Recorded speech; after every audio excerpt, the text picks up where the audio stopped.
ಬನ್ನಿ, ಸದ್ಯದ ಬದಲಾವಣೆ ಏನ್ ಬರ್ತಾ ಇದೆ, ಟ್ಯಾರೋ ಕಾರ್ಡ್ ನಿಮ್ಗೆ ಏನ್ ಗೈಡೆನ್ಸ್ ಕೊಡ್ತಿದೆ ನೋಡೋಣ. It's a general reading. Take what resonate with you, leave the rest behind. Third party situation ಅಲ್ಲಿ ಯಾರೋ ಒಬ್ಬ ವ್ಯಕ್ತಿ ನಿಮ್ಮನ್ನ ಟ್ರ್ಯಾಪ್ ಮಾಡಿ ನಿಮ್ಮ ಎನರ್ಜಿನ ಬ್ಯಾಲೆನ್ಸ್ ಮಾಡ್ತಿದ್ದಾನೆ, ನಿಮ್ ಮನೆಗೆ ಬರುವಂತ ಪ್ರಯತ್ನನ ಪಡ್ತಾ ಇದ್ದಾನೆ.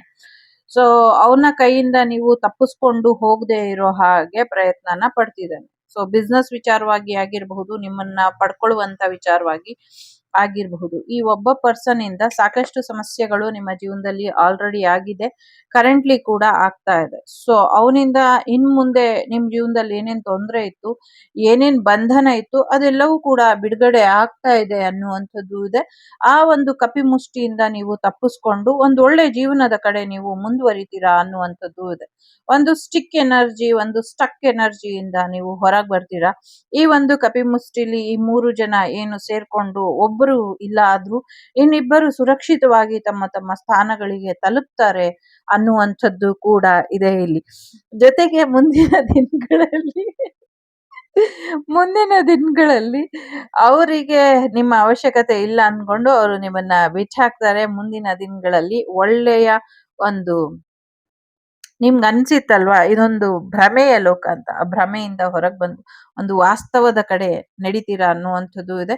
ಮುಂದಿನ ದಿನಗಳಲ್ಲಿ ನಿಮ್ಗೆ ನ್ಯಾಯಾಲಯದ ನ್ಯಾಯ ಕೂಡ ಸಿಗುತ್ತೆ, ದೇವರ ನ್ಯಾಯ ಕೂಡ ನಿಮ್ಗೆ ಸಿಗುತ್ತೆ. ನಿಮ್ಮ ಇಂಟ್ಯೂಷನ್ ಅನ್ನ ಚೆನ್ನಾಗಿ ಇಟ್ಕೊಳ್ಳಿ, ನಿಮ್ಮ ಥರ್ಡ್ ಐ ಚಕ್ರನ ಆಕ್ಟಿವೇಟ್ ಮಾಡ್ಕೊಳ್ಳಿ. ನಿಮ್ಗೆ ಫೈನಾನ್ಷಿಯಲ್ ವಿಚಾರದಲ್ಲೂ ಕೂಡ ಸಕ್ಸಸ್ ಬರುತ್ತೆ.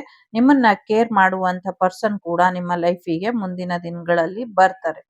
ಅದಕ್ಕೂ ಮುಂಚೆ ನೀವು ರೆಸ್ಟ್ ಮಾಡಿ ನಿಮ್ಮ ಆರೋಗ್ಯನ ಚೇತರಿಕೆ ಮಾಡ್ಕೊಳ್ಳಿ ಅನ್ನುವಂಥದ್ದು ಇದೆ. ಸಾಧ್ಯ ಆದ್ರೆ ಒಂದೊಂದು 5 ನಿಮಿಷ ಕನ್ನಡಿಯ ಮುಂದೆ ನಿಂತ್ಕೊಂಡು ಮಿರರ್ ಎಕ್ಸಸೈಸ್ ನ ಮಾಡಿ. ಇದರಿಂದ ನಿಮ್ಗೆ ಒಳ್ಳೇದಾಗತ್ತೆ. ಅಥವಾ ಮಿರರ್ ಅಫರ್ಮೇಶನ್ ಏನಿರುತ್ತೆ ಅದನ್ನ ಮಾಡಿ ಅನ್ನುವಂಥದ್ದು ಇದೆ. ಸೊ ಈ ಕಾರ್ಡ್ ಏನ್ ಗೈಡೆನ್ಸ್ ಕೊಡುತ್ತೆ ನೋಡೋಣ. ಇದು ಯಾರೋ ಕೆಲವರಿಗೆ ಅಂತಷ್ಟೇ ಬಂತು, ಹಾಗಾಗಿ ಎಸ್.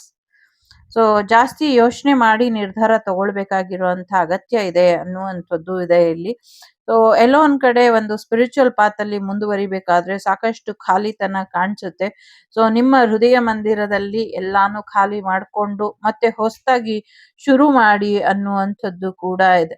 ಓದಿನ ಕಡೆ, ತಿಳುವಳಿಕೆ ಕಡೆ ಗಮನನ ಕೊಡಿ. ನೀವು ತಿಳಿದಿದ್ದೆಲ್ಲ ಬೇರೆಯವ್ರು ಕದ್ಕೊಂಡು ಹೋಗ್ತಿದ್ದಾರೆ, ಅಥವಾ ನಿಮ್ಮ ಐಡಿಯಾಸ್ ನ ಬೇರೆ ಯಾರ್ಯಾರೋ ಕದೀತಾ ಇದ್ದಾರೆ ಅಂತ ಅನ್ಕೊಂಡ್ರೆ, ಸೊ ನಿಮ್ಗೆ ಅದನ್ನ ಪ್ರೊಟೆಕ್ಷನ್ ಹಾಕೊಳ್ಳೋ ಅಂಥದ್ದು ಗೊತ್ತಿರ್ಬೇಕು. ಜೊತೆಗೆ ನಿಮ್ಮದೇ ಆದಂತ ರೀತಿಲಿ ನೀವು ಬೇರೆ ದಾರಿನ ಆಯ್ಕೆ ಮಾಡಿ, ಅಥವಾ ನಿಮ್ಮ ದಾರಿಲಿ ಆಲ್ರೆಡಿ ಬೇರೆಯವರು ಹೋಗ್ತಾ ಇದ್ರೆ ಆ ದಾರಿ ಇಷ್ಟ ಇಲ್ಲ ಅಂದ್ರೆ ನಿಮ್ಮದೇ ಹೊಸ ದಾರಿನ ಸೃಷ್ಟಿ ಮಾಡ್ಕೊಳ್ಳಿ. ಇರುವಂತ ಅಡ್ಡಿ ಆತಂಕಗಳನ್ನ, ಅಡೆತಡೆಗಳನ್ನ ದೂರ ಮಾಡ್ಕೊಂಡು ಮುಂದುವರಿರಿ ಅನ್ನುವಂಥದ್ದು ಇದೆ. ನಿಮ್ಮ ಚಕ್ರ ಇನ್ಬ್ಯಾಲೆನ್ಸ್ ಅಲ್ಲಿ ಇದೆ, ನಿಮ್ಮ ಬಾಡಿ ಕೂಡ ಬ್ಯಾಲೆನ್ಸ್ ತಪ್ಪಿದೆ. ನಿಮ್ಮ ಜೀವನದಲ್ಲಿ ಸೋಲ್ಮೇಟ್ ಎನರ್ಜಿ ಇನ್ನ ಬಂದಿಲ್ಲ, ಶಕ್ತಿ ದೇವತೆಯ ಆವಾಹನೆ ಆಗಿಲ್ಲ. ನಿಮ್ಮ ಜೀವನಕ್ಕೆ, ನಿಮ್ಮ ಮನೆಗೆ, ನಿಮ್ಮ ಜೀವನಕ್ಕೆ ಶಕ್ತಿ ದೇವತೆಯ ಆವಾಹನೆಯನ್ನ ಮಾಡ್ಕೊಳ್ಳಿ. ಶಕ್ತಿ ದೇವತೆಯ ಆಶೀರ್ವಾದದಿಂದಷ್ಟೇ ನಿಮ್ಮ ಜೀವನದಲ್ಲಿ ಒಂದಷ್ಟು ಸಮತೋಲನನ ಕಾಯ್ದುಕೊಳ್ಳೋದಕ್ಕೆ ಸಾಧ್ಯ. ನೋಡಿ, ಶಕ್ತಿ ದೇವತೆ ಬರ್ತಾಳೆ. ಆ ತಾಯಿ ಚಾಮುಂಡೇಶ್ವರಿಯ ಆಶೀರ್ವಾದ ಇದೆ, ಕನಕದುರ್ಗಮ್ಮನ ಆಶೀರ್ವಾದ ಇದೆ, ಅಂಗಾಳ ಪರಮೇಶ್ವರಿಯ ಆಶೀರ್ವಾದ ಇದೆ, ಪ್ರತ್ಯಂಗಿರಿ ದೇವಿಯ ಆಶೀರ್ವಾದ ಇದೆ, ಹುಲಿಯೂರಮ್ಮ ಬನಶಂಕರಿ ದೇವಿಯ ಆಶೀರ್ವಾದ ಕೂಡ ನಿಮ್ಗೆ ಇದೆ. ಯಾರ್ಯಾರು ಸಿಂಹವಾಹಿನಿ, ಹುಲಿ ವಾಹಿನಿ ಅಮ್ಮದಿರಿದಾರೋ ಅವರೆಲ್ಲರ ಆಶೀರ್ವಾದ ನಿಮ್ಮ ಜೀವನದಲ್ಲಿ ಇದೆ. ಅಮ್ಮ ನಿಮ್ಮನ್ನ ನೋಡ್ತಾನೆ ಇದ್ದಾಳೆ. ನಿಮ್ಗೆ ಯಾವ ಚಾಪ್ಟರ್ ಅಲ್ಲಿ ಯಾವ ಮೆಸೇಜ್ ಕೊಡ್ಬೇಕು ಅಂತ ಅಮ್ಮ ಡಿಸೈಡ್ ಮಾಡ್ತಾಳೆ. ಸೊ ಹಾಗಾಗಿ ತಲೆ ಕೆಡ್ಸ್ಕೊಳ್ಬೇಡಿ. ನಿಮ್ಗೆ ಯಾವಾಗ ಏನೇನ್ ಮೆಸೇಜ್ ಸಿಗ್ಬೇಕೋ ಅದು ಅಲ್ಟಿಮೇಟ್ ಆಗಿ ನಿಮ್ಗೆ ಸಿಕ್ಕೇ ಸಿಗುತ್ತೆ. ತಾಳ್ಮೆ ಕಳ್ಕೊಳ್ತಾ ಇದ್ದೀರಾ, ತಾಳ್ಮೆ ಬಿಟ್ಬಿಡ್ತಾ ಇದ್ದೀರಾ. ತಾಳ್ಮೆ ಅನ್ನೋದು ಇರ್ಲಿ. ಇಷ್ಟು ದಿನ ಒಂದ್ ಗಾದೆ ಇದೆ ಅಲ್ಲ, ಅನ್ನ ಆಗೋವರೆಗೂ ಇದ್ರು ಆರೋವರೆಗೂ ಇರ್ಲಿಲ್ಲ, ಬಾಯಿ ಸುಟ್ಕೊಂಡ್ರು ಅಂತ. ಸೊ ಹಾಗಾಗಿ ಪೂರ್ತಿ ಅಡಿಗೆ ರೆಡಿ ಆಗೋವರೆಗೂ ಸುಮ್ನೆ ಇದ್ದೀರಾ. ಬಡ್ಸಿ ತಿನ್ನೋದ್ರ ಮಧ್ಯ ಯಾಕೆ ಇಷ್ಟೊಂದು ಆತರ ಪಡ್ತೀರಾ? ಸ್ವಲ್ಪ ತಾಳ್ಮೆಯಿಂದ ಇರಿ. ತಾಳ್ಮೆ ಇಲ್ದಿರುವಂತ ನಿಮ್ಮ ಜೀವನದಲ್ಲಿ, ತಾಳ್ಮೆ ಇಲ್ದಿರುವಂತ ನಿಮ್ಮ ನಿರ್ಧಾರಗಳಲ್ಲಿ ತಾಳ್ಮೆನ ತಗೊಂಬನ್ನಿ. ತಾಳ್ಮೆಯಿಂದ ವೇಟ್ ಮಾಡಿ. ನಿಮ್ಗೆ ಸರಿಯಾದ ದಿಕ್ಕು, ದಾರಿ, ದೆಸೆ ಎಲ್ಲವನ್ನೂ ಕೂಡ ಆ ತಾಯಿ ತೋರಿಸ್ತಾಳೆ ಅನ್ನುವಂಥದ್ದು ಇದೆ. ಆರ್ಥಿಕವಾಗಿ ಸಾಕಷ್ಟು ಸಮಸ್ಯೆಗಳನ್ನ ಎದುರಿಸ್ತಾ ಇದ್ದೀರಾ.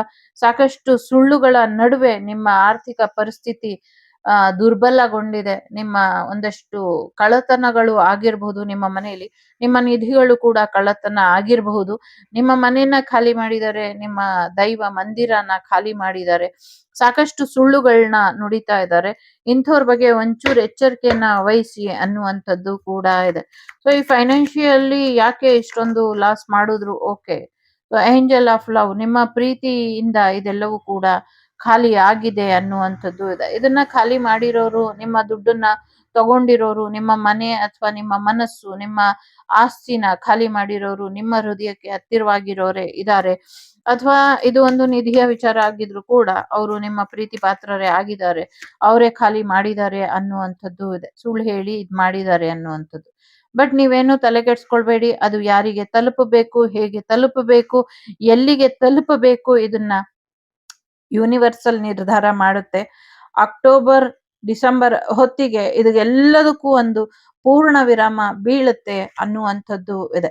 ನೀವು ಮಾಡ್ಬೇಕಾಗಿರೋದಿಷ್ಟೇ, ಬೇಡದಿರೋ ಅಂತ ಅಟ್ಯಾಚ್ಮೆಂಟ್ ಇಂದ ನಿಮ್ಮನ್ನ ನೀವು ದೂರ ಮಾಡ್ಕೊಳ್ಬೇಕಾದಂತ ಅಗತ್ಯ ಇದೆ ಅನ್ನುವಂಥದ್ದು ಇದೆ.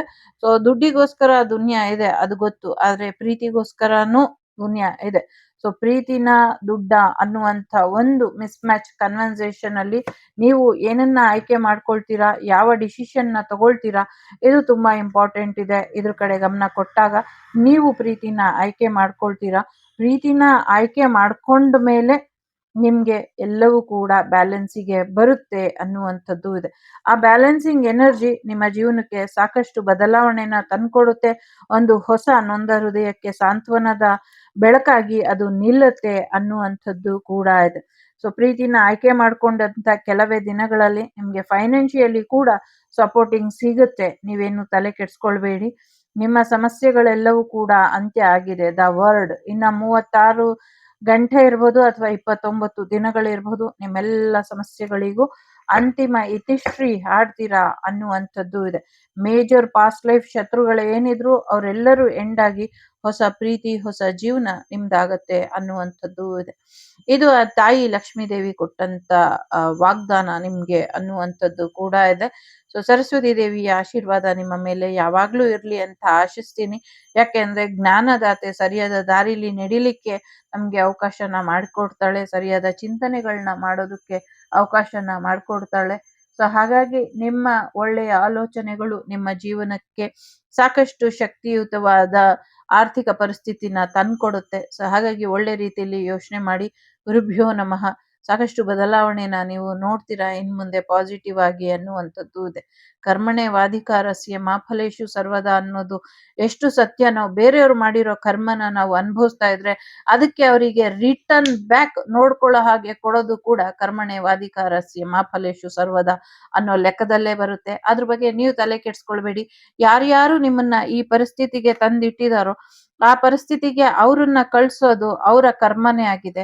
ಹಾಗಾಗಿ ನೀವು ಇದೆರಡರ ಗೊಂಜಲಲ್ಲಿ ಬೀಳ್ದಿರ ನಿಮ್ಮ ಆಧ್ಯಾತ್ಮಿಕ ಮಾರ್ಗ, ದೈವದ ಮಾರ್ಗದಲ್ಲಿ ನಿಮ್ಮ ಕರ್ತವ್ಯದ ಕಡೆ ಗಮನನ ಕೊಡಿ. ಧೈರ್ಯವಾಗಿ ಜೀವನನ ಸಾಗಿಸ್ರಿ. ನಿಮ್ಗೆ ಹೇಳ್ತಾ ಇರೋದು ಒಂದೇ.